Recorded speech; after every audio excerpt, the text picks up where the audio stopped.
prophet stories are amazing, are amazing. We like to hear the prophet stories, prophet stories. We like to hear the prophet stories, prophet stories. ওয়ালাইকুম আসসালাম। কেমন আছো তোমরা? আলহামদুলিল্লাহ, আমরা ভালো আছি। আমরা আপনার কাছে নবীদের গল্প শুনতে চাই। মাশাআল্লাহ, খুব ভালো কথা। মুসলিমদের জন্য নবীদের গল্প অনেক দরকার। আজকে আমরা নবী ইসহাক আলাইহিস সালামের গল্প শুনবো। তোমরা শুনবে তো? হ্যাঁ, চলো তাহলে শুরু করি। বিসমিল্লাহ।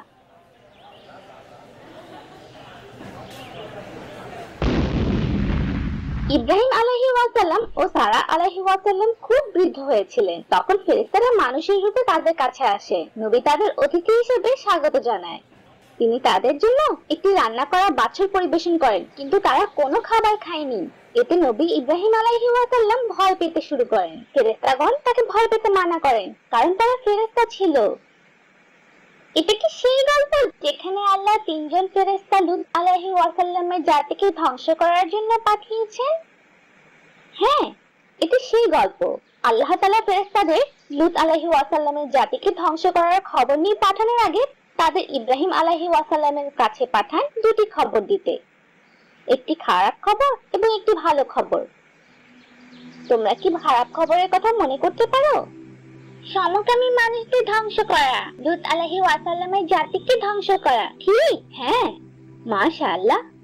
এবং ভালো খবরটি হলো আল্লাহ তাদের একটি ছেলে দেবেন এবং এই ছেলের নাম হবে ইসহাক আলাইহিস সালাম এবং তিনি একজন নবী হবেন। সারা আলাইহিস সালাম বিশ্বাস করতে পারছিলেন না যে এই কথাটি সত্যি, কারণ তার অনেক বয়স হয়েছিল। ফেরেশতারা তখন বললেন যে আল্লাহর জন্য সবকিছু সম্ভব, এবং এরপর ইসহাক আলাইহিস সালামের জন্ম হয়। তাহলে কে বড় ছিল, ইসমাইল আলাইহিস সালাম নাকি ইসহাক আলাইহিস সালাম? আর বড় ছেলে ছিল ইসমাইল আলাইহিস সালাম। নবী ইসহাক আলাইহিস সালাম তার সৎ ভাই নবী ইসমাইল আলাইহিস সালামের চেয়ে 10 থেকে 15 বছরের ছোট ছিলেন। তিনি ফিলিস্তিনে তার পরিবারের সাথে বড় হন। যখন তার বিয়ের বয়স হয়, তার পিতা নবী ইব্রাহিম আলাইহিস সালাম চাননি যে তিনি কোনো অবিশ্বাসীকে বিয়ে করেন। তাই তিনি ইরাকের হারান এলাকায় তার বিশ্বস্ত দাস পাঠান তার ছেলের জন্য বউ বেছে নিতে।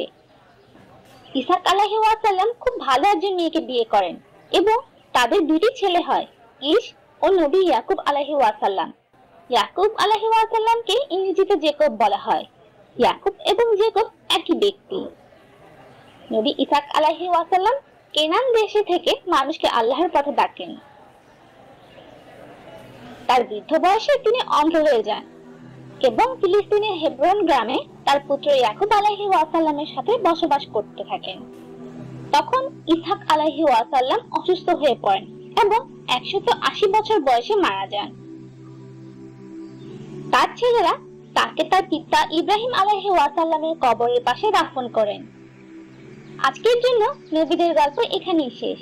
ইনশাআল্লাহ পরের বার আমরা নবীদের আরেকটি সুন্দর গল্প শুনবো। And thank you so